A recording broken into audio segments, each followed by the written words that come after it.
Hello and welcome back to the Double Swing. Now, we're going to be previewing ESL Pro League Groups A and B, but before we get into that, we really quickly have to touch on an event that has concluded. Blast Showdown, we previewed it last week, and it went pretty catastrophically for Yuumi. I'm pretty happy with my results. I managed to get the FaZe pick in. That's a point for me. 2 points for the viewers, who also had the same results. That's about it. Not too much to talk about there. Let's get into the show for this one. And joining me is someone you may recognize. Been around the scene a fair bit and knows his stuff. Thorin, welcome to the show. How are you doing today? All right. Obviously, a shame Yuumi isn't here, but it's okay.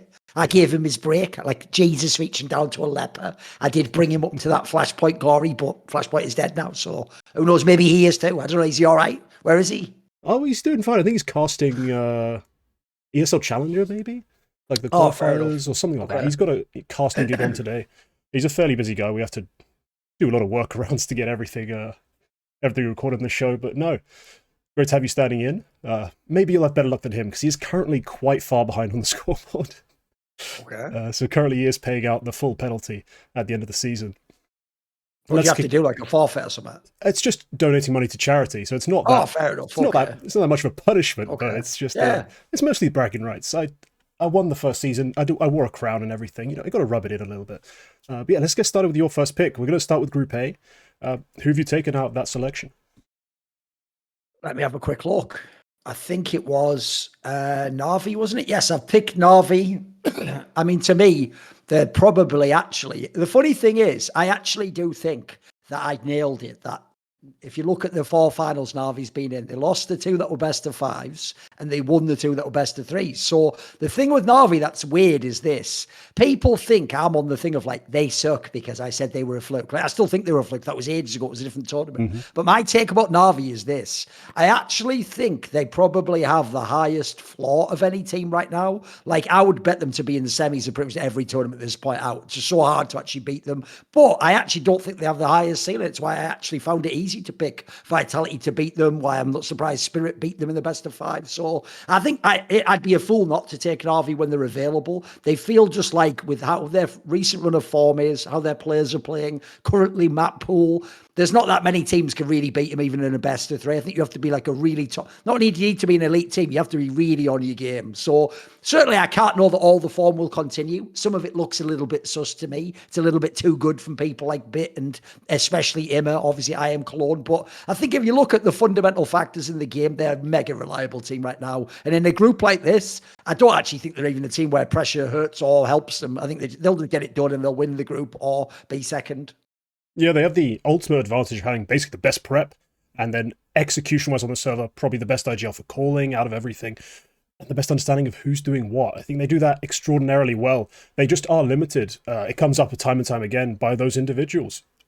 I still can't rely on Wonderful. I still can't know what I'm going to get out of Wonderful on a map-to-map basis. And it's not even like all of his dud performances are just, it's a quiet map. He doesn't get that many opportunities. No, he has dud performances where he is missing the easy shots. He's not taking re-peaks and then dying to someone swinging around the other side. Like, it's these things where he's not making the most of the few opportunities, to be fair, that are presented to him. So I am dubious on that, and that's why I consider them sort of like a wobbly number one. They're a number one for now, but as soon as someone else brings up their floor to even come close to theirs, yes, they'll be smashed straight off the podium, go down to second, maybe third, just because they don't have that top-end talent like some of these other rosters do. That's going to be their severe limiting factor going forward. Still impressive, still fun, still good, like still a very satisfying style. Just not the cream of the crop. The team I would watch if I'm people out there worried about Navi is the team you want to watch is obviously FaZe Clan, because there's another team doing it by committee. They haven't quite got the real top five player in the world, even when Frozen stats were good. It never felt like you had Donk or Zebu on the team. So the problem you have is, as you saw there, they were mega consistent at one point in time. They could never fail to make a final. They were hard to beat. They were good in playoff matches. But the problem is you only need to drop off a bit, in my opinion, when you don't have the superstar, and it can go really bad like that. Like I mean, everyone talks like FaZe is done. Like, they still make the playoffs of all the tournaments. It's just they don't win them anymore. They don't make the finals. So that's what I'm watching for with Navi, which is there ever like either a player performance that's going to come down a little bit and then that'll settle in? They'll just become a top 5 team, say a top 4 team, but they won't be the team winning the tournaments anymore. I'm still a bit worried about that because I feel like everyone is going a bit too hard on the narratives post-player break, as though they're like solidified and definitely going to be this way. Whereas to me, there's a whole bunch of teams out there where like G2's an obvious one. Who the fuck knows what to expect from them, you know? Yeah, there's some massive wildcards, and well, we saw Spirit take a random downturn. We've seen, I think, Vitality have now like an upswing. If I get it together, get it looking polished when they actually come together as a roster and perform.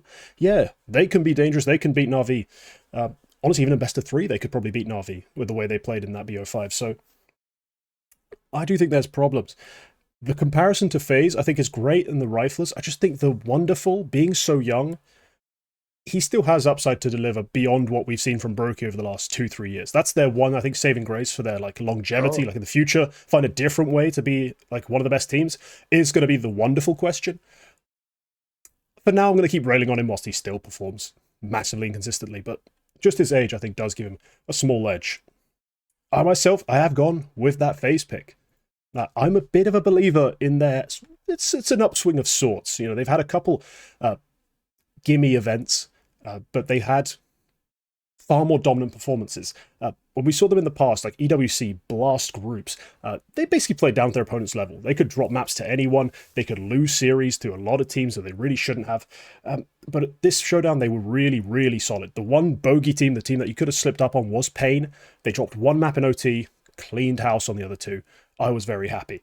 I was also surprisingly happy with the Cologne performance. Even if it was just top 6, man, Frozen, aggressive, that's a whole different looking FaZe. Frozen, who's not scared to take fights, to show off his skill, use his talent, use his aim, makes FaZe far more dangerous. They actually have some bite, they have teeth, and I think that's going to be key for them in future. The fact that they don't make it past the top 6, they just get stuck there, they can't win that best of 3 against Saw. So I think a little bit of complacency in the lack of Saw prep. Saw are very easy to dismantle once you understand what they're doing. And also a slow Brokey. We've had him have an event like this before. Like, he's not always going to play like a real star AWPer. He's going to have slow events. This was one of them. They couldn't capitalize. But I think positive signs on the rifle front. They should be able to carry over this form into here and take care of business, because they don't have a tough matchup until the seeding game right at the end. For me, the thing with FaZe is I always feel like the same thing happens to this core in CSGO as CS2, which is, like I say, the second they drop off being number 1 and number 2, this is why I'm giving the illusion to what happened, I think is going to happen with Na'Vi, is all the same people who told you, it's obviously the best, they're going to win, just bail completely, bro. They don't even go, like CS money economy, I'll take it down a step or 2 and then wait and see. And, you know, if they have a good performance, like you're saying, like, by the way, they almost beat bloody Vitality, the team that won the fucking IM Cologne. Like, when I see that, I go, okay, maybe that's half a step back up again. And, you know, you figure out where you're at.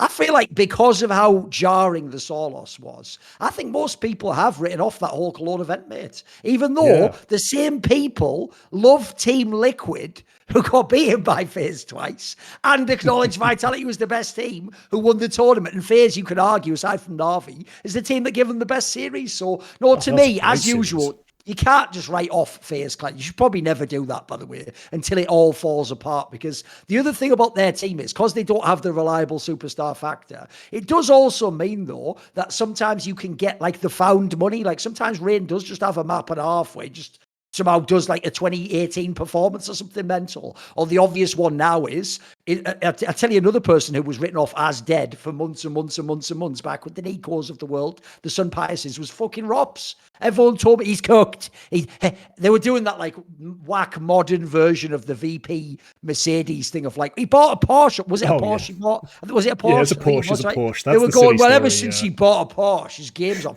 I've told everyone on this on my talk shows. He told me, it's actually just pure coincidence. What it is he obviously grinded insanely hard the last few years of CSGO CSGO because he could win everything. And then in CS2 at the beginning, they were winning everything. So he said, I burned myself out. So I personally suspect, I think this makes quite a lot of sense. He probably reset over the player break and he came back. And I'll tell you what, that was probably the best ROP since like the first month of CS2, mate. He looked mega. I mean, even against Saw, he was actually one of the reasons they could almost have won that series. He was doing some masterful lurks, rounds, like clutches. He was back to doing that shit where he'll just win like 2 mad AK duels and suddenly the round's on. Like, that's very, very promising sign for me because, yeah, Brokey can be hit and miss. I think actually Frozen, everyone just gets it. He's a bit baity now. He's not going to be like a super aggressive rifler, but he can do his job well. And I think actually, if you look at the squad now, bearing in mind, they've sort of like, I don't know how, because Carrigan, whenever I watch the crosshair, is actually a terrible CS player. He's actually appalling his skills. But I tell you what, when it's a close game, he sort of just knows how to get kills, if you know what I mean. Like, he can position. Yeah. Sometimes it's like, I'm even watching, like, bro, there's no way you should win this duel. But it's like almost like the fact he's willing to gamble means, like, especially this is why he's good in OT games, by the way. It just means that sometimes the other players do play a bit scared and they just sit on the corner and he just gets like a random kill into them. So, yeah, I mean, I actually think in general, a lot of the markers are heading up for FaZe. The key thing is, I'm tempering the expectations. I think if they can just be, here's the thing, if, in my opinion, if you're FaZe, what you do is, because you've had so much success with this court and even this 5-man lineup, you run it out till after the next major, so essentially the next season, then you make the hard decision. So all you're really asking for at this point in time is, you don't actually need to be number 1 for the Shanghai. You just got to be like top 5 or top 6. You've got to have that dark horse chance that if it all came together like Navi at the PGL Copenhagen, you could win it. And I think that's still plausible that they're on the brink of that. So I'm willing to go all in, let them do this one last run, do the last major, and then if you need a big move then there's all sorts of options. There'll be all sorts of people in CS2 that'll be available, massive names. Maybe, by the way, I'll tell you what, all these people want loads of people booted out like Vitality. We'll take some of them, send them our way. You know what? You don't want Flames in that, send them our way, mate. Send them our way. If you don't want Mezzy in that, get him in Call, get him in Liquid. You know what I mean? These players can play in teams, mate. They can, and Flames Z for Rain would be... Be amazing. Absolute steal. That'd be filthy. And like, I did just leave it in my notes for FaZe, like coming into the show. I was like, I have all these positive things to say. I do have to say, like, in the back of my head, I'm always considering, looking around the scene, who was my, like, potentially 2 moves I'd want to make if I had to. But I agree with you that it's not that urgent. And definitely at this event, we shouldn't be seeing like a team fall to pieces, you know, ready to be plucked, you know, apart by the carrion birds. It's just a final event. Well, final series of events for them to push through with this roster, then we have that real conversation. Now, favorites are fun. Underdogs can get a bit messy, though. And you've taken one that I was very surprised by. Yeah, who's your first underdog? Okay, so we're doing Group A, so I assume I'm picking Sangal. Yeah. So I have 2 reasons why for this. No, look, I don't think almost any of these underdogs are actually good. In fact, the saddest thing when you showed me the list was that, like, Mongols and 9Z are now considered favourites. Like, what fucking world is this? Just like, by default of how the groups work, there's 4 teams coming out of these groups. Yeah, it's true. If you look at the rankings, you have to say it, like, Mongols is a top 10 team, etc. Like, what can I do? But that just feels so wrong in my brain. Like, they are the classic go-to bait for the underdog pick, aren't they? So, but you can't do that now. So instead, what I tried to do was, I tried to pick relative to, like, potential in the team. So first of all, if people don't know, Sangal is the team that's coached by that guy, Jumpy, who used to coach, like, Fnatic back in the day, for example, and is actually like a veteran game leader. So he's already one of those people where I actually think those are the most underrated people in CS, which is if you look at people like all the people who are like in-game leaders or great 1.6 players who became coaches, most of them aren't Blade. They aren't really a tactical superstar mastermind, blah, blah, blah. But they are people who tend to know how to do the everyday work of, like, you prep a demo,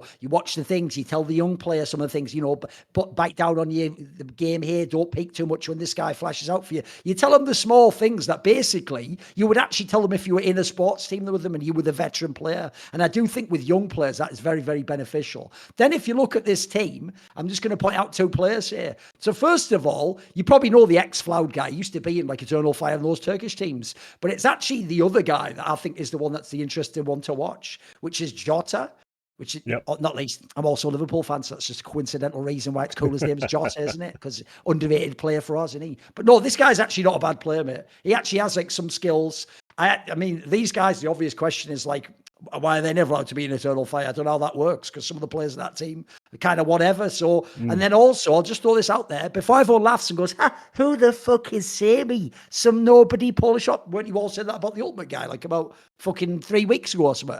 And I did point out to people, even though I don't go too far the other way, I don't like crown him like a top 10 AWPer and like bona fide land talent. We haven't seen enough of Ultimate, but I'll tell you what, I did try to point out to people, much in your vein of content, if you were ever going to pick someone who could actually be good you've never heard of, a tier 3 AWPer's probably number 1 on your list, because there can only be 10 primary AWPers in the top 10 teams and 20 in the top 20. So it's actually the most limited role except for in-game leader. So it means there really can be some guy out there that just no one rates or no one's played with enough to see like they've got the potential, and they're actually just out there milling about the scene. And right now, let's be real, it's been years they've struggled to actually have top all Polish teams. So I think this guy's not too terrible either. So look, when we get down to this level, I am an elitist. I don't really care about any of them. They can all die. I don't give a fuck. Metaphorically, spiritually, economically, I don't give a monkeys. But this actually didn't look that terrible. And also, they've got the guy there who has the worst rep ever, LNZ, who we all remember from NIP, going, what the fuck? Get him out the team, because they had like Device, Hampers, and they had that mega lineup, but then they couldn't get the 5th spot.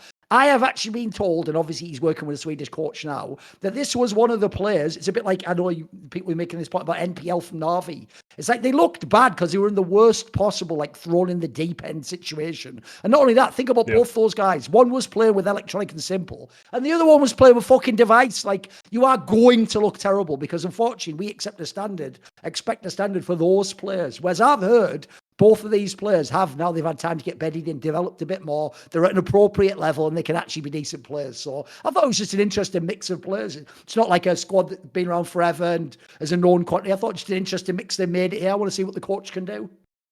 Yeah, I think Sangal, it's exactly the kind of pick I would have made, I think, on this for this group if I didn't get my first dibs of the underdogs, because I thought there was a steal in there. But no, Sangal themselves, you've touched on, I think, all the key pieces there. Xfloud, obviously, when he came into Eternal Fire, he's asked to play like essentially like almost Calyx type roles. Like, he's not really being utilized as a like heavy openings type fragger, like a guy who's expected to deliver multi-kill to multi-kill, which is what he is on this team. And he showed that he could deliver it. It's just there's no space for that on a roster with Xantares. Like, that's just not going to be your primary position. So he did struggle to find his spot. Jota, hilariously, is Eternal Fire Academy. Like, he was Eternal Fire Academy and then got signed by these guys. So if he ends up playing them, maybe knocking them out, then. Yeah, that's a huge one. That'd be a huge storyline to follow. I think Linus, he is young. He is young. And a lot of people are going to be thrown off by that. Like, an IGL, he's 21. How good this guy be? Well, he's been the IGL of this team since he joined. And if I'm correct in thinking back, he might have even briefly, when ZTR wasn't in the Young Ninjas team, called for them. He's been prepped for this for a long time. He's been working on it a long time, and he's been working with, well, this is his second set of players in Sangal. Like, they had a completely different roster when he came in. He got them fairly high. They got torn apart for, like, you know, just sold off different pieces. Sangal made, I think they made a bit of money getting rid of some of these players, brought in a fresh bunch, and he's worked them back up to this level. Like, this guy has put in an insane amount of work to get a roster of mostly forgettable pieces prior to this last 6 months, all the way up to this level at Pro League. They're winning, the qualifier for, they made it through the RMR qualifier as well. Yeah, that's from just going back. They've won 2 seasons of CCT back to back. Like, they've been consistent in tier 2, which has been historically close to impossible. Like, you can't do this for extended periods of time. So this is a perfect time to actually pick them. They're on the up. I think they're going to surprise some people. Not too sold on Sammy, but that Turkish duo of riflers, it can bang. It can bang with the best. So I'm hoping they can deliver. The only thing is, though, you actually did completely play me, because I've never done this game before. I don't know the meta game of how you play it. So I foolishly just picked the big 2 favourites first. And what I didn't realise was, of all the underdog teams, you had the most BS one, because since Eternal Fire's on a losing streak, you just nipped straight in there, picked them. So yeah. I didn't know that's how the game works. But it's all right. You won that one. You got me on that one. You understand the game better. Don't worry. Yumi's been doing this almost 2 years. I still get him every time. So. Okay. I think I'm the one who studies the most game theory out of the two of us for these sorts of things. Because, yeah, I somehow keep nipping him in the bud, just getting away with those little picks. So, no, Sangal, I think, is an interesting pick. I'm not too confident in basically the lineup of games they have to get through. But I think they'll give a good showing of themselves against the teams like FlyQuest they might have to play, or if they get a Lin Vision matchup, I think that would be cool. So yeah, interesting to follow. I don't expect them to go that deep. That does bring us on to my underdog pick, which was, as correctly stated, an absolute steal. I've got Eternal Fire, who one ranking spot behind NIP, who just make the cut for favourites. I love it. Now, brain dead aimers may not win championships very often, but making it out of Pro League groups, I'm fairly confident in this team. So the usual trio are at play here. We've got Xantares, who is still an elite rifler, still wasting away here. We've still got Woxic, who is surprisingly solid. Like, since he's had his stint on Eternal Fire as an IGL, the amount of thinking he does seems to have tripled. Like, he's nowhere near as clumsy with his positioning as he used to be in the past. He doesn't make as many rash, like, overpeaks, extra swings. Like, he's far more composed and delivers the right brand of insanity, I think, in the little moments. And then finally, the third part that we've always looked at and always thought, maybe, could he be a real piece, has been Wakadia. Well, historically, he struggled on CT side. Didn't find the right roles for him. He struggled to find any real impact. That has not been the case for the last 3 months or so. Maybe going back, start of Cologne especially, I think, is about the time this transition happens. He's CT-sided now. He's actually figured out how to be a part of this team and be productive whilst being on the CT side. He can't replace Xantares' roles, which I'm sure the ones he wanted, but he's found other ways to deliver, and that's been huge for them. Absolutely huge. I don't expect miracles from Major and Calix. Never do, never will. I'm not even sure they're just going to call a particularly great game or get them the veto into the right places. But they'll be favourites in every matchup except Navi and FaZe, I think, in this group. And that is all I'm looking for in an underdog. Just be good enough to get yourself out of this situation. 4 teams go through. They got a great chance to do it. The analogy I would give for Eternal Fire is they are actually like the European. Obviously, who knows what the fuck the political status of that is? Is Turkey European? Who knows? They're sort of on the border, aren't they? So if they're sort of, for me, the European complexity.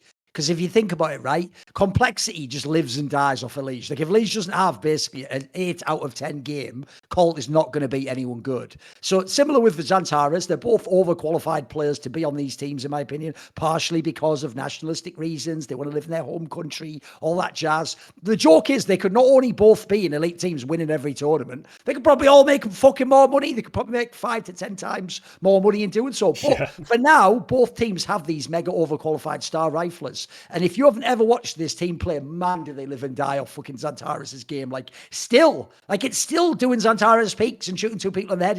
That's like, actually, people used to meme on fucking Nico and what was his name, Huxley and Kerrigan, like, Nico, go kill. That, like, is the strat. Half the playbook is, did Xantares get 2 openers clean? And, like, I mean, it's like I told Khan back in the day when he had Prime Forest. That's not a tactic. That's just having the best player in the world, bro. Like, no one else can steal your tactic, can they? Or anti it. It's like, if he shoots him in the head, he shoots him in the head. So the downside is much like complexity. It does mean, though, that this team does that classic British cliche. They flatter to deceive. They'll have a big game where they'll beat, like, a slightly better ranked team, or they'll play a really top team close, and you'll go, ooh. And I do this with Call every tournament. But I've learned, this is what you're going to do with Eternal Fire, when to jump off, though. Because the problem is, they can be up, like, this tournament, by the way, is probably perfect. It's like a studio environment. There's no big pressure. There's actually tons of games to play as well. The groups are fairly reasonable. You actually have much lower competition. Like we're talking about the Sangals of the world over what you'd have at like a Cologne. I mean, those teams wouldn't even get through the plane if they even got to the plane. The difference is, like, I actually think there's a real chance they can do a run here. This is, like you say, this is a tournament where you could see making the playoffs. 1 billion teams do. You make it in that third spot, it's all good. All you need is one big run. The thing I'm concerned about, a bit like Call as well, is whenever I watch this team, I'm like, bro, what maps are you good at? Like, it used to just be Vertigo. By the way, that's died on its arse. You get beaten all the time by that. Anubis is sort of pretty good now, but is it? You know what I mean? Again, I feel like this is what's weird. For how good Xantares is, you'd think they'd be better on, like, Just 2 or Mirage or something. You'd think they'd have all the fragger maps, wouldn't you? But that's the weirdest thing. It's one of the reasons why, even though I don't know how he's calling, I've just never been a big Madger fan, is like, bro, when I have that piece, I can tell you a lot of in-game leaders who'd say, mate, just give me that piece and I'll tear up a bunch of T-sides. I'll make it work. I'll give this guy 15 different looks every time, you know. I'll have all my, think about what they do with Donk in fucking Team Spirit. I'll have all these things designed around when to pop him in, when to have the person who trades for him. In this team, they look, quite frankly, like they just kind of let Xantares figure it out himself. So it's a good team on some level, but man, they are carried by that player though. And the Wicadia one actually is the sad one, because Woxic always was a bit of a maniac anyway. It's why it's mad to me he became an in-game leader. Probably one of the most inappropriate players to ever be in-game leader. Like the joke is he wasn't in-game leader in his own fucking style half the time. He was just wide peeking with an AWP and getting killed. But he has sort of stabilised. I'm with you now, and he can actually be relied on to win the odd clutch. Wicadia is the one where, if you want to do that comparison to other players, like, does this player get, you know, 1.2 times better? This player could. Like, he's still young enough. He's still inexperienced enough. He could get better. But at the moment, if he doesn't, they're so carried by Xantares for me. Well, they definitely are. And I think the map pool thing is my biggest concern with them in general. But at the same time, so what? They can't play Dust 2 anymore for some odd reason, which is a map that should fit their strengths. I do think Anubis is basically in the pool for them. Like, a team who historically struggled to get the CT sides rolling, figure out the players to be appropriate. This is a T-sided map where they can win 10 rounds a half. Like, that's kind of the idea. Get AKs in their hands, they're going to win a bunch of Angels. Mostly through Xantares, but Wicadia too. So I do have question marks surrounding the map pool as well. I just think it's going to be strong enough to give worries to teams like FlyQuest, to teams like even this NIP and this Heroic. They've just not been that comfortable to me in the last few months. But before we move on to Group B, the topic of Heroic kind of has to come up because they are frustrating. And so I've essentially on the last 2 shows just let guests just share their opinions because no one's going to pick them. Let's put it this way. Like, given the choice between them and almost anyone else, especially as a favorite, no one's willing to take a risk on Heroic. What's your read of the situation over there? Are they just struggling to embed a player, or are they slowly falling apart? I will say the problem I have with Heroic is this is the team that I get my arse handed to in betting all the time. Like, believe it or not, I'm actually pretty good at betting because I actually studied people, like, because I had to do it professionally in like sports, etc., and figured out like the formula and then when to like put a bit of intuition in, when to just go off the stats, you know. And so normally I'm actually really good at betting and jumping off teams. So believe it or not, the teams I like to bet on are Complexity, believe it or not, Falcons sometimes, and Virtus Pro. You might think, what are you doing? No, because they're the teams I let lose, so the odds go mental, and then I pick the angle where they could win, where they have the right map pool to 2-1 someone, or just edge you out 13-11. Yeah. And so many times I'm able to get these teams. Heroic, I thought, was in that category, bro. Like, every time they lose, I'm like, oh, brilliant. The odds are going to go mental, and I'm going to feast. And they lose so fucking much. So I will say, if I look it up, we're on LAN with Dexter. They have only played 26 maps, which actually isn't that many yet. Like, some of that was even before the player break, if you remember. That was like Yala Compass and all that jazz. Then coming into this year, obviously you have to somewhat shade the Cologne results with he only arrived like right before the game on like whatever it was, day 2 or whatever the fuck in the lower bracket. So there's that factor too. Yeah. So I do think they still have to bed Dexter in a little bit, but I also do think like it's not like he came out of the gate prime Dexter from 2013, 23. Like, he definitely has lost a little bit of a step, but you still see halves where he looks good. It's actually the rest of the team that's disturbing me a little bit, because one of the things I find so disturbing about this lineup, I'll just contrast them with the G2 roster.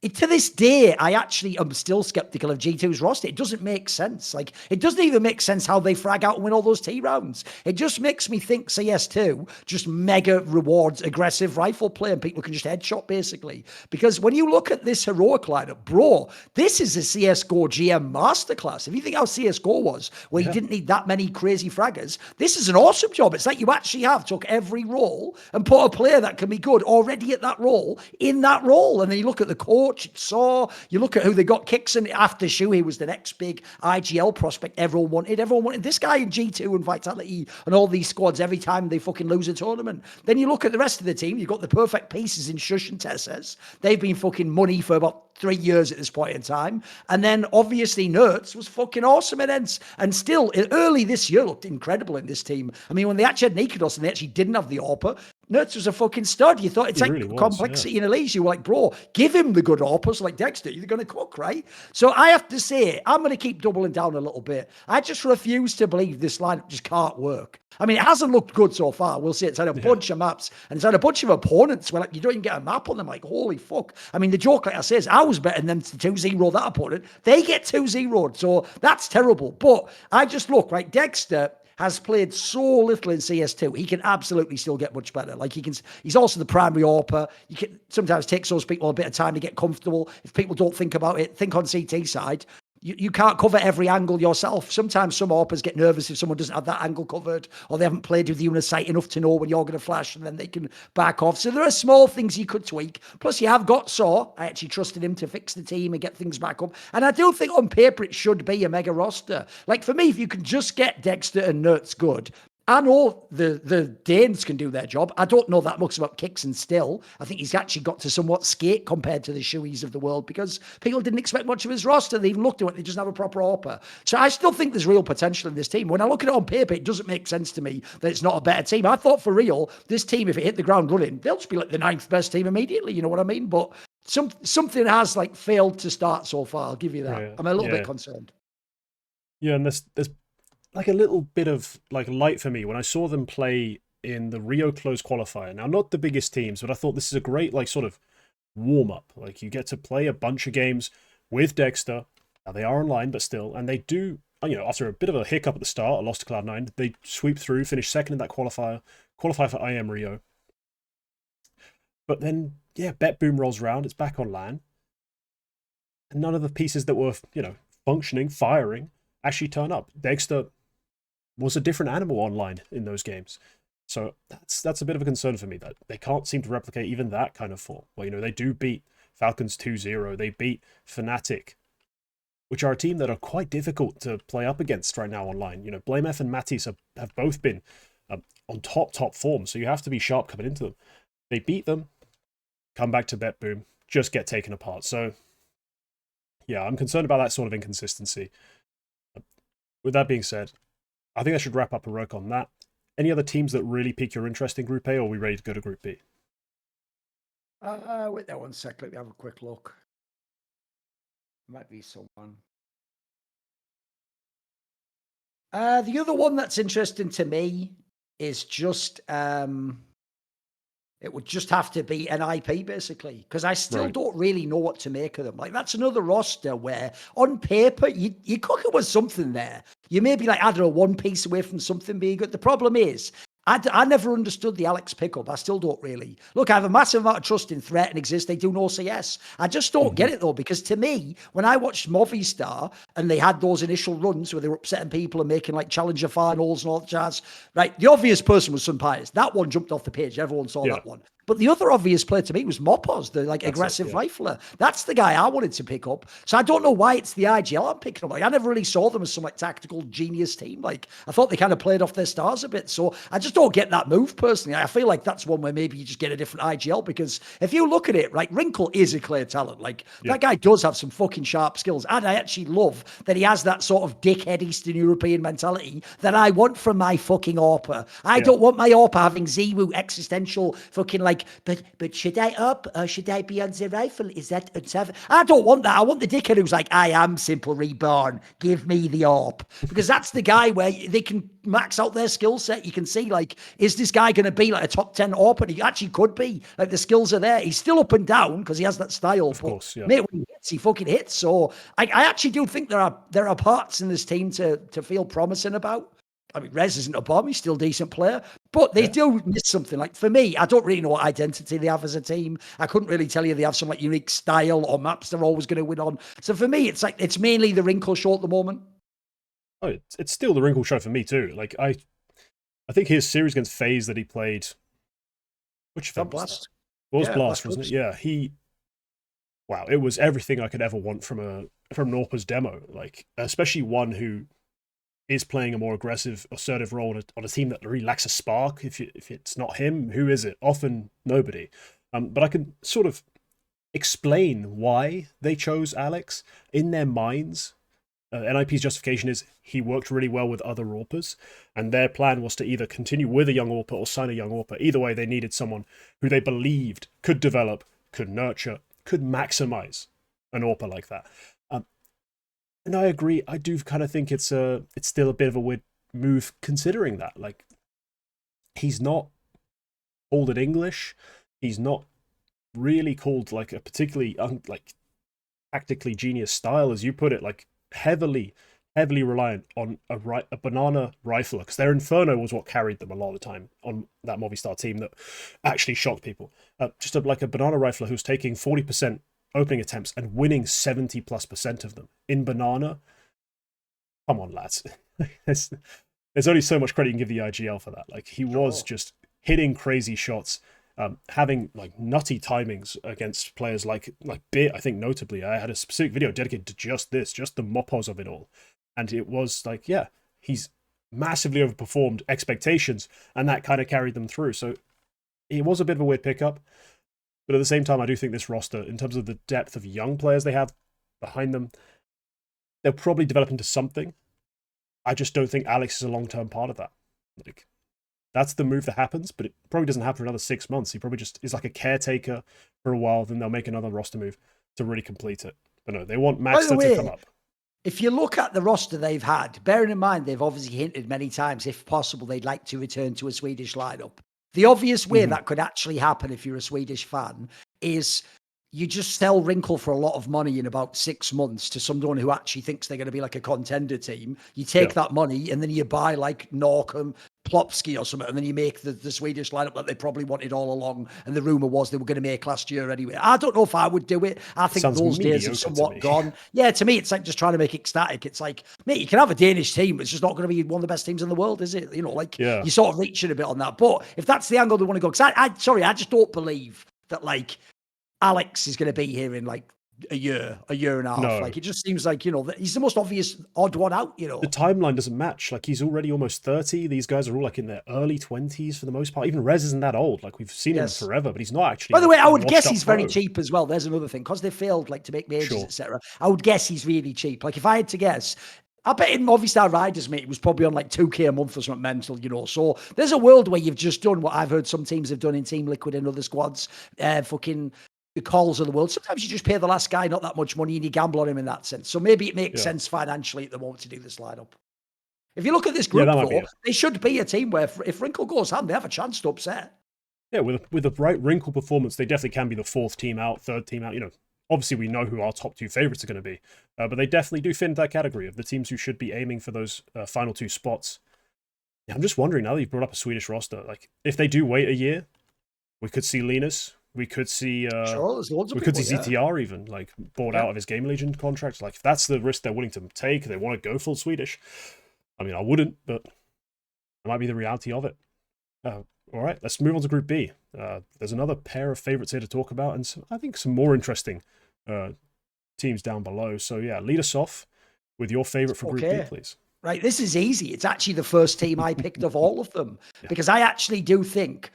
Mate, I don't know how I do this. Like, my biggest problem in esports is people think I'm a pessimist. No, I'm an eternally disappointed optimist. And what I had to learn was I'm only optimistic when it comes to me, motherfuckers. Like, y'all just let me down all the time. So I can't even believe that the CS community actually acted like Team Spirit. That's just their level in that game against G2. And they're just shit forever now. They're all bombs. Donk, it turns out, was your flash in the pan. Shiro was never good anyway. Zontix should be cut. And the other two are morons. So magically, the same people who told me that Team Spirit at IM Katowice was the truth and they'd reinvented Counter-Strike forever and Donk was going to do this every event, they're now completely out within like 4 months or something. Like, what? What are we doing? That was the easiest double down I've ever done in my life, boys. There was only one reason I wouldn't double down, and that would have been if they really had already done a cut behind the scenes, and it was a Zontix or someone like that who knew they were booted, and they were already out the team, or Shiro, you know, you find out Monacy's coming in to replace you, you go, fuck, that gets on you, right? And even then, that wouldn't even be that big a deal because surely then you're upgrading and then you get a Odyssey, you get a Perfecto, or even that would be exciting. But if they're really keeping this lineup, all indications from interviews suggest they're just going to run it out through the next season, through to the next major. I think this team is one of the like top 3 teams to win that fucking major. Like, I'll still take that. They're a fucking phenomenal team. The problem people have is that was the first game I've ever seen where Shiro and Donk didn't even just play bad, they just played shit. Like, they actually just got fragged like noobs. It was mental. And so you saw that in their team, they do a lot of heavy lifting. Like, but what makes them an awesome team is it's a team where you can have them do the heavy lifting. It would be like if I say to you back in the day, an NIP, get right in Forest that did a lot of heavy lifting. Well, yeah, they get right in Forest, bro. I think I can rely on that. Like, yeah, go, boot it up again, boys. You lurk and he'll fucking play make. That just works. Same with these two. They have no clash in their roles. In fact, they're actually a rare example of a passive and aggressive combo that play together, and they play together fucking really well. So in my opinion, you're never going to get a result like that G2 one again. I mean, I noticed the part people don't mention about the G2 one is some of those G2 players fucking walked on water that day, mate. Like, actually, 4 of them were just banging everyone's head off in the server. So that's also not plausible. So if you watch Spirit, along with Na'Vi, for me, have the highest floor of any team in Counter-Strike. Like, it is really hard to eliminate this team before the quarterfinals, mate. Like, realistically, for that to even happen, they have to play one of the teams that's going to win the event. Like,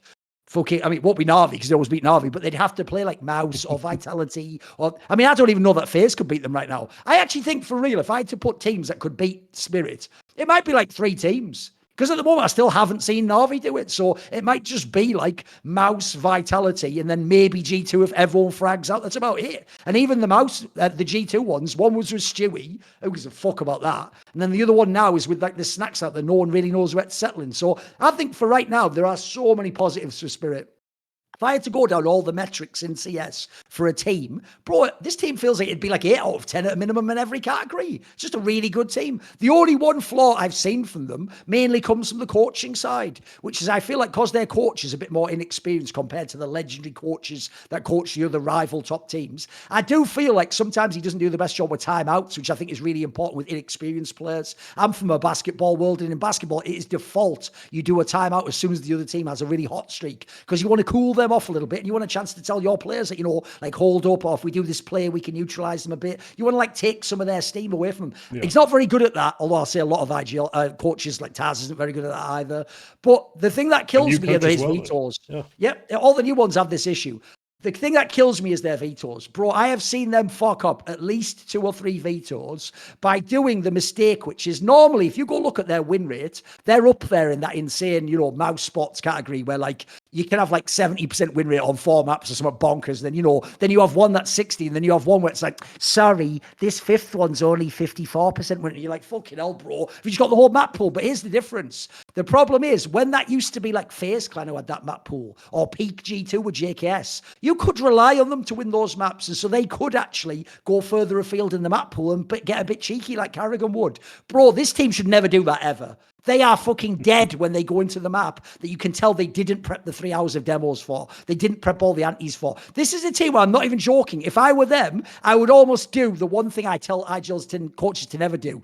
Blind veto. Just veto into your strengths every single time. You can always get 2 out of 3 maps so you have a chance to win if you're Spirit. If you just do that and you go into your safe maps of Nuke, etc., you can just win these fucking tournaments, mate. You can stack, and it's going to be so... But if I ever see them do the punish pick, bro, like the joke would be in a cartoon, the way you get these fuckers is you just have that like fucking $10 bill on the end of the fishing line, you just put that out on the corner and they're like, oh, bloody hell, I know I've already got like a fucking 401k, but I've got to get this money down here. And as they reach down, you just will take everything out of their pocket, mate, because they can't help doing the punish pick. And I don't know why, because, bro, if you look at just their top 4 maps, this team is so strong. And all the maps they play, the maps everyone has to pick into them. Like, you don't have, this is an example of where keep it simple, stupid. Don't think you're Carrigan. Remember, bro, even Carrigan doesn't do that if he's actually the mega favorite. He tends to do that if he thinks he needs an angle, if he thinks you're some prime team or some better squad, or you've got Zimu or Simple. Even if he has the better map pool, will just go into his strength. So I think that's the one mistake they make. They take the fact they're an awesome team and they forget they're not an experienced team yet. And that's the issue.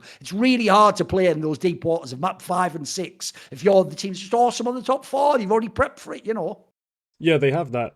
I think it's that essentially the same problem they have at the IGL they have at the coach position of he's not super tenured, super experienced, and honestly might be the weakness on the team if I had to guess. Like the way they capitulated entirely against G2 was like, is there like a leading voice here to like, keep a team together? It felt like they started sinking and then rather than try to patch up the holes, just let it go down. That was a horrifying series to watch, but I know obviously the most recent example of that sort of punish pick attempt was that Mongols Anubis pick, which Yep, that was wild, wasn't it? at the time didn't really make sense, but you think Ancient, they got a chance to win it. Maybe it doesn't end up biting the ass. They lose Ancient in overtime, and it definitely bites them hard. So, yeah, less of that, please. Thankfully, at Bet Boom Dacha, so far, they've not had a single problem. Like, they've dropped double figures in rounds once so far in the formats they've played. They look like they're back on form and feeling themselves, because that's the second part of it. That G2 loss was somehow they looked so broken mentally that they forgot who they were. Like, they forgot that Donk was this, probably in any series, the best rifler on the server. He didn't play like it. The opening attempts were weirdly distributed in that T side against G2. They just didn't run, I think, their usual sort of plays. It was horrible to watch. Even considering, I thought Halley was a great prep guy. Saw gave you the blueprint. It was clear as day. Just watch one demo and you had the entire G2 CT side unraveled, really. They weren't that strong in their setups, but they let it all slip away. So I think Spirit should be a lock to make it through this. I think the question is, are they the 1 or the 2 seed?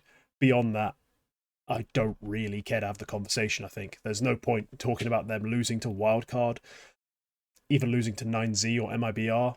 They should be steamrolling all the way through. Very comfortable. Right. I also think my favourite's going to be steamrolling this group. On very different grounds, but G2 have been...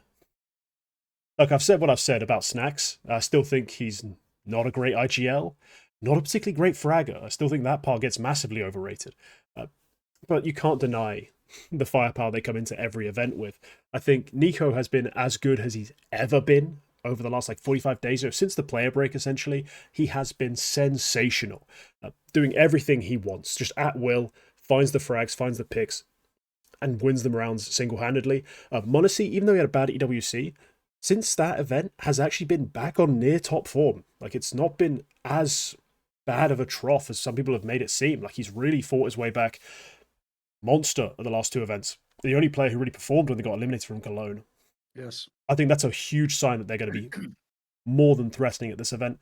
Hunter's been somehow good again. I never understand how he works. Like, honestly, he goes missing T sides, then CT side, just multi-kill, multi-kill, multi-kill. Seems to roam, do whatever he wants.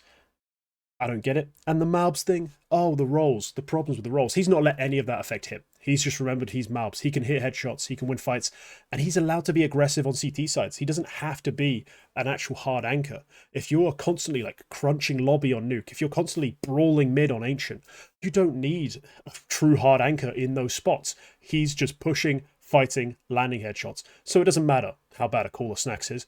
In the majority of matchups where no one can match their aim at all, they're just going to steamroll them. It's as simple as that. Now, their bell getting rung by Saw was something. I think a lot of people were shocked by that loss. When you watch the way it happened, makes perfect sense to me. The T side of Saw was just about executing hard, doing everything with big numbers, so you make sure you never give a 1v1 fight. That was essentially the principle behind it. And then on CT side, you jerks, Arosdosh, fairly underrated players. If they weren't, pretty much exclusively Portuguese speaking at this point, if they spoke English, we might have seen them on a better team. Those guys are really solid. The rest of the team I don't really care for as fraggers, but they executed the game plan to the highest level. Mutiris called a beautiful game, and they managed to get that done. So yeah, that's their sort of one real hiccup. The fact that they lost in the playoffs afterwards to Maus, not that big a deal to me. I don't need them to play against a top 4 team to make it out this group. I'm very happy with who they are as a roster to pick at Pro League. One final thing though, just to touch on, it does seem like Snax isn't even really calling much in the mid round. I just can't help but notice the number of rounds I've seen where Snax is dead and the one jaw I see moving is Nico's. he never stops yapping. He's always got ideas. He's always got feelings, reads. It's probably what makes him a prime candidate for in the future. Take that transition to IGL ship. It already feels like in the mid-round, he is an active vocal caller. So Snax calls out a spawn, can then shut the hell up and let the rest of the team figure it out. That's basically the read I have on G2 right now. Yeah, the problem with G2 is obviously until the playoffs of that tournament, and I guess you could say the SAR loss, they kind of were walking on water. They looked just too good. I kept telling people, it's another example where this can't hold, because if it has, then essentially CS2 just isn't the Counter-Strike we knew and loved. Like, it's a different game where really, like, it actually is some shit where just shooting people, it's COD. Just to better people with aim is just win, apparently. They shoot everyone in the face. Yeah, it's supposed to be like a 50-50 game, aim and actual strategy, yes. And they've managed to make that first 50 so aggressively dominant that the second half hasn't really mattered. So yeah, they have been a bit fraudulent in that sense. Yes. And then the problem is, I also, when they were winning all these T rounds, I kept watching and going, what am I like, what would I even break down if I was doing a demo review of this? Like, bro, it's stuff like Malbs just ran up into the site as like the fake and chopped 2 people in the head instantly. Like, that's not a tactic. Like, that's actually like beyond the best case scenario when you're even doing like the theory craft, you know? So I do think they fragged way too out of control. And then on that Nico thing, that's the real thing I think has been happening the whole time post Carrigan in Nico teams, which is, if you notice how he doesn't want any of the IGLs I want. I told him to get MSL, didn't want him. I told him to get LXEB. That was a Carlos decision, not an Eco decision.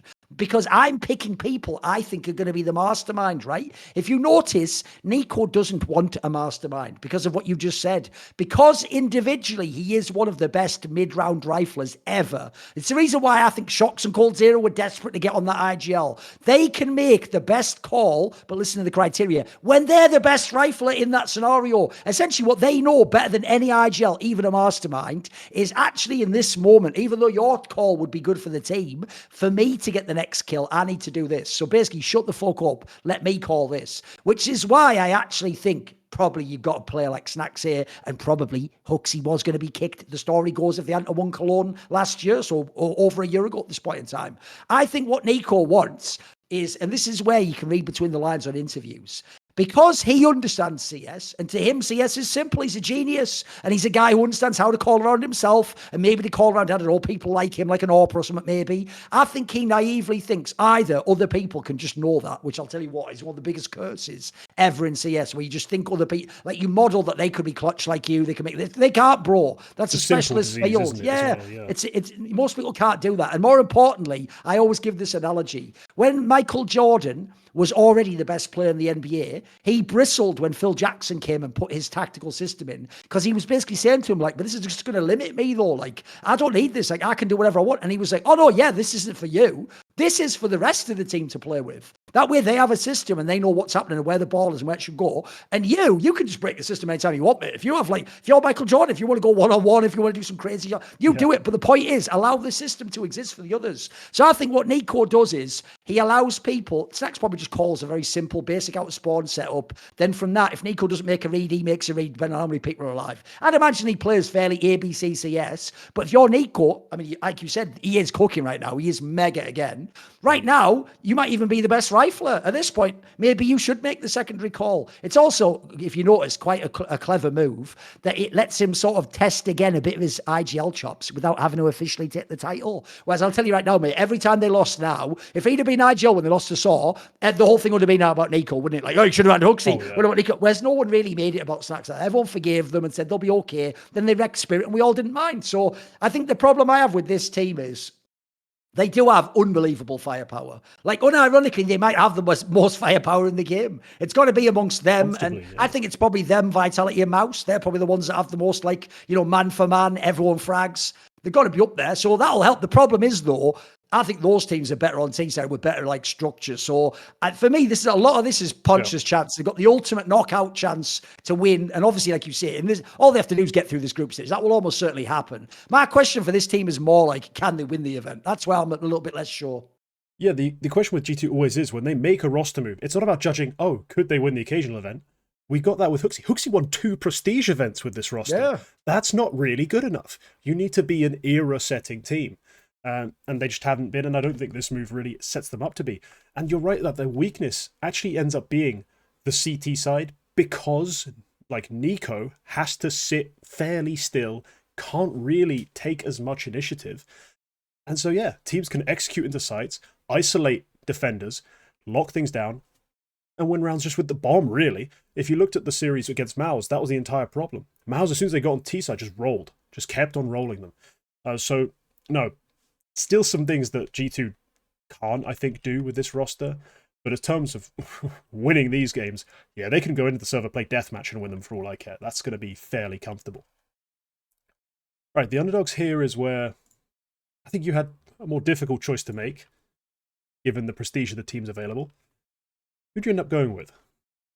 Right, I will say, I do actually also think this group is weak enough. It's not impossible this team could steal like the 4th spot or whatever it is to the playoffs. Sure. I'm going to go with MIBR. And one of the reasons why I picked this team is because they used to be a dreaded Blast partner team. I watched this team for the last few years when they played in Blast, and they used to just be also runs every fucking Blast, basically. They would just be the team that got beaten up on. But if you ever watched them back then, you were watching the first games of the season every time, the player who immediately leapt off the page is the player Insaney. Like, his name is sick. Like, he is actually a really fucking strong player. Like, I'm going to do a video soon. I actually think this is probably the most underrated player in CS2 because no one ever talks about this guy. Bro, think about this. People even obsess about Furia. Oh, should Fury get skulls? Should K-Sarat? No one ever says, bring this guy. I don't get it. Like, maybe we should put Big Azera there instead of... Bro, right now, the move I would do tomorrow is, Yuri, on your bike, mate. Fuck off with that Instagram model. You do whatever you want in red Canids with fucking Cold Zero and have your last dance. Mate, you've had one too many dances by the looks of it, and Chandies. Settle down. I'd bring this Insaney guy in, mate. He is fucking cracked. He is really good. It also doesn't help that he wasn't very good at EWC, so that's probably one of the other times people will have seen him. I'm telling you, you can go and look, guys, and like, he actually has a problem that's a really good problem to have, which is when you're as skilled as this guy is, you actually think you can win all the duels. You think you win all the scenarios. So what you find is this. You have a stat lineup exactly like he has. When he plays top 10 teams, top 15, he murks them, mate. He's fucking mega. When he plays top 5 teams, it's like no one tapped him on the shoulder and said, you know, that's actually like Donk and Nico and Zero on the other side. And he's like, no, like, yeah, just like, give me my duels. Like, I'll run in here and I'd shoot him on the head. It's like, well, listen, you know, there's still levels. So that's a good problem to have, though. Because I tell you what, you can fix that, by the way. You can learn when to have a little bit of hesitance to what you do. You don't always go balls to the wall. I think that player is mega and he carries this team. Then when you look at the rest of the squad, I always tell people this. The only role I'm not really a fan of is IGL. I actually think aside from that, they've got the roles pretty down. Because if you don't know, after you go Insaney, they have Safe, the old Furia AWPer, right? If everyone remembers, he used to be really good on Pain, and then on Furia, you were like, this guy's just whatever. He's actually a much better player than he was on Furia. Like, he can actually AWP. Like, you have to give him, obviously, space within the team, though, which I don't think Furia ever did. Bro, the amount of times I saw him come in 4th or 5th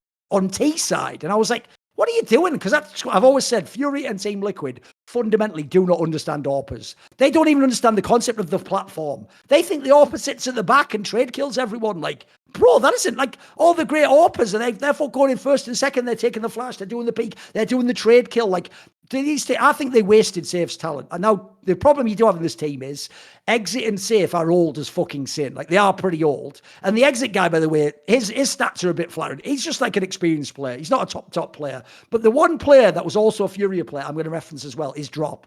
Bro, the reason why I was really scared when they made those upgrades like Cello for Drop is because if you ever saw Drop's stats, you'd go, he's fucking shit. Bro, he was on some like NIP 2013 nightmare fuel. You are in the worst spots ever, every single map, because we ain't playing them. And there wasn't even rhyme or reason, bro. It wasn't like you're on this spot because you're an anchor player, you know, like that dedicated thing. No, his was just like, what's the worst spot? I guess that one. Yeah, that's yours. Enjoy it. And so he used to, for real, he'd have those 0.5 KPR events. But I'm telling you, if you ever went and watched, he actually was he was almost like a Brazilian Inters. He could have shit stats, but he could actually look like he didn't do a bad job. That, you know, he held up for a bit of time. I could see he played off a smoke smart, and then so if he could do the retake, or he obviously was calming to someone while he pushed off there, or he let himself die so someone could bait him on the site or whatever. He actually seemed like a true team player. So I think actually the skeleton of this team isn't bad. I think it's actually not bad. Like, for me, this is another team where it's like, can we get bigger zero? Can we just get one more player? You know what I mean? So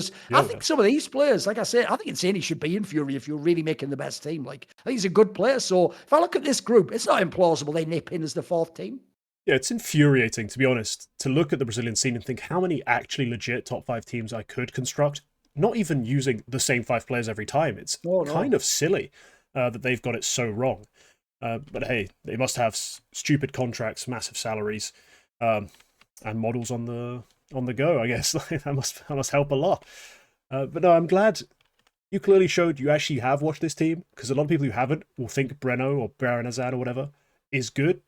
He's been a problem child in this roster for so long. Like, when they first started appearing, he was explosive. Like, and he seemed like he could have a lot of like potential in the future. He's been such an issue when it comes to decision making on this roster. Just taking so many silly deaths that they've essentially had to constantly like relegate his roles, like make them worse and worse, until he's now no longer a real factor. And that's the only part of the team that really, really bugs me, because you're right, Drop does play the dirty roles so well. He does the shitty job no one else wants to do, and he does it, maybe not with a smile, but at least with competence, and that's far better in my opinion. Insani is, well, a beast. I think it was, it must have been like 2 years ago now, when I was still live streaming, so it's at least 2 years ago. I was doing prospect demo reviews on a live stream, did some Insani viewing. Now he's playing Anubis mid, which at the time felt like one of the most difficult CT positions. Since Nero, Harry of HLTV started enlightening the world, we now have the numbers to back it up that it pretty much is the hardest CT position to play as a rifler. And he played that so well. The way he managed his angles, the way that he just decided, this is when I'm going to swing, and he's going to land the shot every time, was mind-blowing. Like, he had no right winning fights that he did. And then he always took the right ones when it got actually tight, when it was actually like a really difficult decision to make. He always made the right one. So he had the instincts, he had the aim. And yeah, you're right. When he plays a top 5 team, he still plays like he can just make the read, like just swing out at the moment, take the headshot. He's not going to win those fights as often. But he's a legit star player who could be taking, well, Brazilian teams into the future, into the top. But it's just no real space for him to do that. MIBR have a tough opening matchup. 9Z have kind of ruled South America for the last 6 months. So we'll see how that goes. I think that'll be a big just decision point, I think, for me as a viewer of them. If they can beat 9Z in the opening matchup, I think they go through 3rd or 4th. I think they've got a legit chance at that point. They lose that fight, I think they might struggle and probably go out. But no, a fascinating team and a really good underdog just because of the amount of skill certain players on that team really have. It's just a question of was getting the most out of them at these big events. By the way, if no one's ever seen it, because I always point out that you did all those videos when people were still on the rise. Yeah. Your video about Malbs is from 3 years ago. So people want to actually see when this guy was just coming on the scene and what people like Colin Team Liquid ignored the whole time. You just go watch that video. You'll see the essence of who he became as a player. And it's even worse. He's on Team 1, so anyone in Brazil could have signed him too. They were playing against him week in, week out, and he was dumpstering them. And it was the Zywoo memes of like him at 1.3, everyone else at 1.0. He was doing that on a rifle, like back in the day. So no, yeah, that's been one of the prospect highlights. I think one of the highest reaching prospects I've ever had. Sure. Fame won a major, but it's not the same. It's not the same. Right. Speaking of prospects, I've taken a team that, I'm going to need to justify because I did pick them mostly just to talk about them and their players and their journeys. Wildcard. The only thing, bro, I even know about this team is, like, I know some of the players, obviously, but the only thing I even know about the org is that thing where it's like Amaranth's team. Yeah, I knew this was going there. Okay, why is that a thing? Okay, fair enough. I don't know. Cool, I didn't know that. I guess, fair enough. I didn't know that till it popped up on the Reddit like 2 days ago. Like, I saw that, I was like, oh. No, I had no idea myself. Okay. Okay, fair enough. Okay. I mean, hey, if she was the one behind the rebrand, because the old logo was trash, kudos. Right. But more importantly, I've just been following them as like a, prospect, talent, scout, like trying to keep up with some of these players. But yeah, let's start making the case, start building this case for them. They haven't lost a single map of Counter-Strike since the 7th of August. Now, that's quite an extended run. We'll ignore the fact that it's all NA competition, but that's quite a long run. It's not hard not to lose, though. People don't give credit for that. It's hard not to just lose one random map or something. Not a single map. They've played some BO3s in that time as well, not lost any of those maps. And basically since signing Susp and Fuzi, the 2 Swedes, they've looked like the 3rd best team in NA, like better than M80 since losing Malbs. it's not even been a contest really to me. When they got their players at first, they were playing from Sweden, and so yeah, they lost a series to NRG, but even whilst in Sweden, they won NA Online Cups. They've come to the US now, I believe, and they haven't lost, like, even been touched since. They've been outstanding. They've got a trio of things that most NA teams would kill to get if NA teams cared about winning, and that's the best IGL in the region, for my money, who's actually North American. I don't count Sin. A veteran fragger who knows how to play real CS at a top level in Sonic, and the only player that's left carrying what remains of North American hopes in Jaber. He is legit a prospect. Like, he's not just, oh, good for NA. No, he has outstanding mechanics, feel for positions and angles. He's going to be a real fragger. So they have those three things going for them. Then they add to that mix Susp, who is a difficult prospect to really get your head around. If you look at his career, he was at school playing in a bunch of mixed teams all over the shop. Finally gets a chance to play in Metasport, a full Swedish roster with his brother, and then 6 months in, the Metasport ownership just sink their own ship. Like, they just pull the plug, cut ZTR, cut Susp, bring in other players, change up the structure, and fuck the entire team up. That's essentially where we are with that roster. So they've rescued him. He's got a chance to prove himself. FaZe, he went around the world trying to find a place to play, because in Sweden, they hate real AWPers. They love mediocre AWP IGLs, and I don't understand why, but it's been limiting their tier 2 teams forever. It still will be the case, I'm sure, going into next year. For now, it's definitely their biggest problem. So he went actually off to China to find himself. And over there, I think he rediscovered what it means to be a star AWPer, to actually go take all the jewels, opening fights, re-peaking when you actually have an advantage, and actually going and taking that extra risk, something you don't really see out of the mediocre tier 2 AWPers. He did all that stuff in China to such a high level, he brought it back with him. That confidence it instilled, he's been wrecking North American, and when the few times he's had a chance to play Europeans again, he's been on another level. So I think FaZe is going to surprise a lot of people at this event, and they've got such a talented rifle core.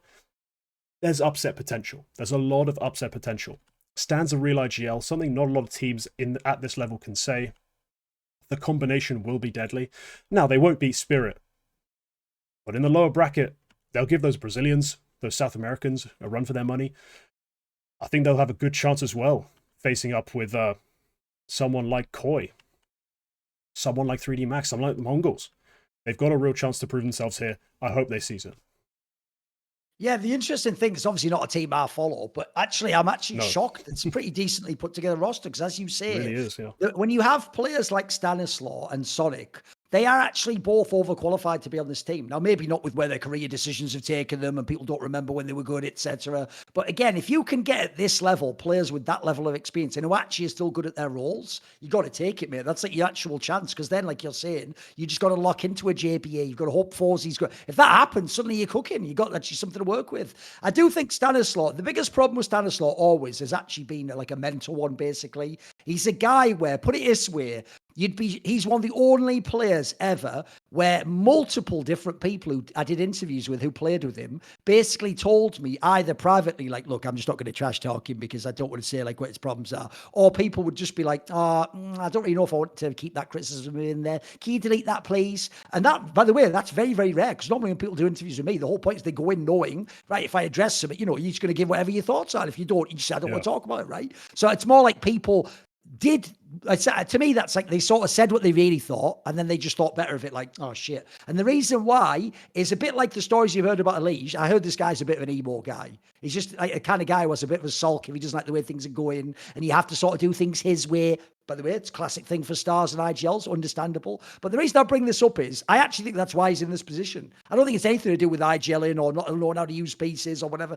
Like, if you go and look at those EG lines, bro, those players went to shit on their own, Breeze and Cirque. That was fuck all to do with Stanislaw. That wasn't his fault. So I think, like, he definitely has some sort of, he has maybe a screw loose somewhere, but he does have a talent for IGLing for sure, especially decisively, which I do like. And then I actually think Sonic is it's so sad because if you remember that whack Cloud9 South African / US lineup, which I used to tell them constantly, it's already because of COVID, you can even keep running this team, bro. I told them, if the Lads came back, you would be crying to me, asking me, who can we sign? Because this team will never be a top 8 team in the world. Like, it's not even plausible. But what's funny is, if you remember, the players that everyone hyped were Orsi and Floppy. Now, obviously, Orsi got in the liquid for all those years, and Floppy still somehow steals checks and complexity. Shout out Floppy.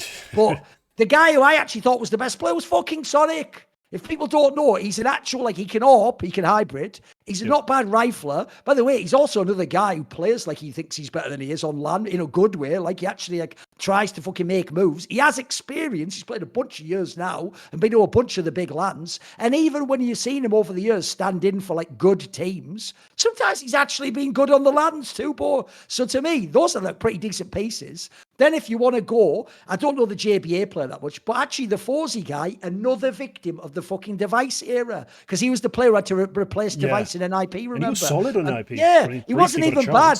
His problem was he was replacing Device, bro. Device. Like, that was still really good Device, guys. That was like top 10 in the world Device. So the issue was he got dropped in the deep end and was instantly playing his first, like, real lands against, like, Zero in the fucking other side of the server, or, like, Prime Nico with, like, godlike rifling. So, like, that's the ultimate baptism of fire right there. So I think he's another player where people were just too quick to judge him and they didn't realize it. Let me check how fucking up. This guy has to be, 20 years old?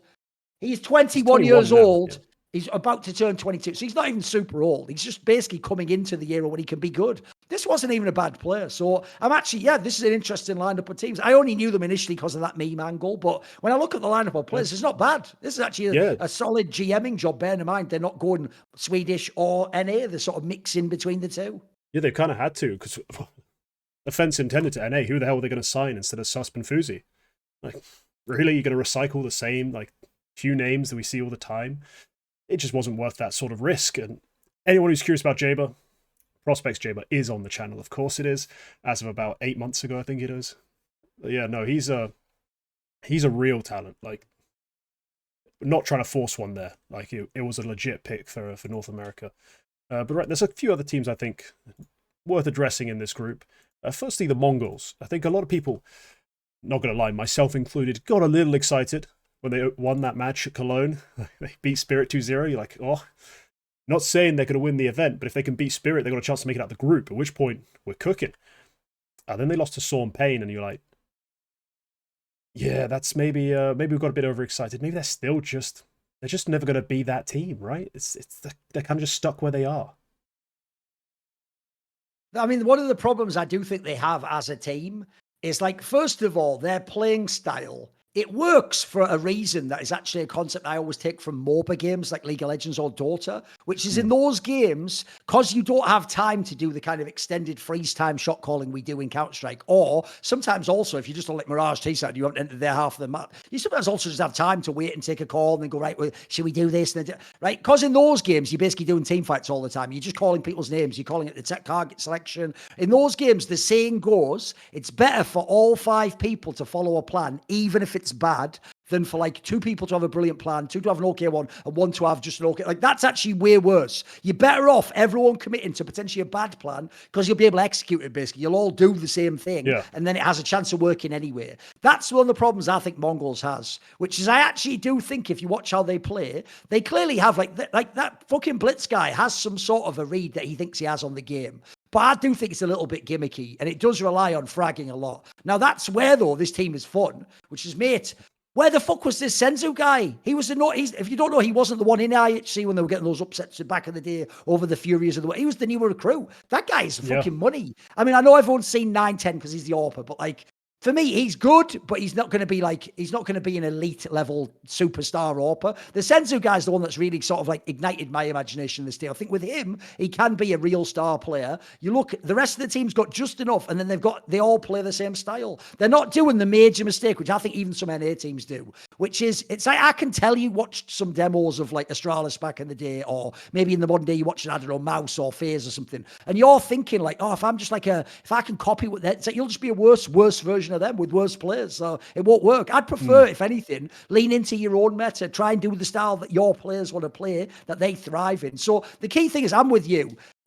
really, people expected out of Saw what actually Mongols, that was supposed to be the team that did that. Saw was the one that was supposed to be the fluke and fail in the groups. And then it was supposed to be Mongols that came to the stadium and gave like a good try, but probably lost in that scenario, you know. Yeah. So I actually think we all overhyped them a little bit. But I do think this is the reason why they've sort of, don't know if they deserve it, but they have that high world ranking. They are right on the cusp, though. This is a team that looks like they will challenge for the playoffs in many tournaments. And you absolutely cannot, if you're certain types of teams, I think the ones without crazy firepower, you have to respect this team. They actually can get you. And they've got a few maps out there they're not too bad on either, mate. Like, if you think about it, their three best maps are Mirage, Ancient, and Nuke. Brother, everyone plays those. You're getting 2 out of 3 of those in almost any series you want. And as we saw from the Spirit angle, I tell you what, mate, people aren't going to do those ruthless punish picks as much when you can win a game like that. It's not even like you're a good team on that map the whole time, but I tell you what, you won the respect one that makes people have to like veto correctly. So I think they're definitely a fun team to watch. I enjoy watching them play. Yeah, the Anubis win especially is dangerous just because Anubis is a map where if you have just fraggers, you can, group up, take a site by force, and just convert it like that, like over and over again. And on the CT side, despite it being limited, like all the holds being kind of awkward, the rotation points like really hard to get out of, if you guys group up and decide you're just going to challenge for certain spaces, you can be a very proactive CT side. And if you hit those shots, those Ts are then forced into a channel. Like they're very narrowly forced into certain points and certain bomb sites. So they are the right roster for being dangerous on Anubis. They clearly haven't figured out how to do it consistently. But yeah, they've kind of sealed that off. The lineup's also young as fuck as well, mate. It's crazy, isn't it? They are so young. 17-year-old and 18-year-old. It's ridiculous. The oldest player is Blitz, and he is 23. Oh, that says it all. Okay. That says it all. Like the rest are kids. Like they plucked. That's the way they did the recruitment. I think it's insane. They plucked super talented kids out of the like Mongolian scene. Like I think Senzu was actually playing on NKT who were like mixed, but like basically just took a bunch of super young guys who weren't necessarily considered the best players in the region, because I see they skipped over Yami. They didn't take him. They let go of Score and Annihilation. They clearly went for players who they could mold into specific like visions they had for each role. And that's what like Mazinho comes from. He's 16 when they sign him. He's just a kid who can hit a lot of headshots. Doesn't have too much, in terms of his own opinion, like on how to play his roles, what roles he should actually slot into. And they decide, yeah, we're going to use you this way. You're going to take these fights. And it ends up being highly effective. So it's a team that I think is just going to be there for like another year or so. And then potentially, that's when we see the next click, the next gear being reached. But for now, you can't win anything with kids, as they say. It's going to be a struggle for them. Who else in Group B takes your fancy? Like as a bit of an interesting pick. Is there another one lying there that you think probably needs to be addressed before they make an upset run or shock some people? The problem is I'm sort of low-key a hater of a lot of these teams. So I think the only one logically we probably talk about is probably 9Z, right? Sure. Like I'll give credit. The problem is I almost never watch the Americas. So as a result, they're just the kings of the Americas until like about a month and a half ago. So they're the ones where it's just like every time I see them on an RMR, I'm like, is that team even good? And then they're like, oh, I guess they are. They just beat the Brazilians, fair enough. So I guess that earns my interest, but I'm not particularly that familiar with them as a team. Like the issue is I mainly have watched them in like majors, etc. And unsurprisingly, by the time they get to that level, they fall apart and they get beaten. So what is the appeal of this team? Why have they had this run? Honestly, it's the fraggers they have are ridiculous considering, the obscurity of their origin, right? Like guys like DGT, like a random Uruguayan who's just been fragging for years, and he does it quite consistently. Martinez, I think, is the big star of the show, though, since this like leaving Movistar and going across the Atlantic to join these guys. If people don't know, he was the AWPer that replaced Sun Pius in exactly. Movistar, yes. And on Movistar, he looked solid, but he's found another level on this roster. Like, I think the way I thought about it is like, he's Spanish, but now he's gone to South America. And he's got their machismo, their confidence, that hype of the team. And it's just taken him to like the next level. But I don't think they're that deep tactically. Like, I believe it's Max calling. They're just a fun team, like who just play a kind of loose like firepower heavy style, who upset, a few teams like Fire League. They won, they beat Fnatic. Like that's the sort of team they are. If they were in Europe, I wouldn't be surprised if they were like a top 13, 14 team. It's just they are most of the year in South America playing against the Pains and the Fluxos of the world. And until now, they could stomp them. It's just recently they've lost back-to-back matchups against Pain. And so maybe they're not quite as solidly kings of the region anymore, unfortunately for them. That just makes me wonder if the Martinez guy ends up back on like a European mixed team again, or some sort of, like tier 2 international squad, because he can always come back. The thing is, he is speaking in Spanish on this team as well. Right. So I don't know what his language skills are like, because he went from full Spanish to South American Spanish. So right, maybe he is a little limited. But if he was a competent, English speaking Counter-Strike player, oh yeah, he could fit on so many teams who need an AWP upgrade, because he has got the firepower that you'd want from an AWPer. All right, that's Group A and B. I think we're going to wrap it up there. Thorin, thank you, of course, for being a guest on the show. This is going to be, I think, an interesting episode, because the viewers actually get a vote on this one. Usually when we have a guest, we've each picked, the guest replaced the viewers. This time, the audience gets a vote. So, yeah, we'll look out for those polls. Let me know what you think in the comments about our picks. Remember to like if you enjoyed it. And members, they're better. They get more stuff. So become a member if you want access to all the behind-the-scenes content, all the extra prospects videos, and, of course, the polls and the Q&As. So, yeah, thank you all for watching. I'll see you in the next one. Goodbye.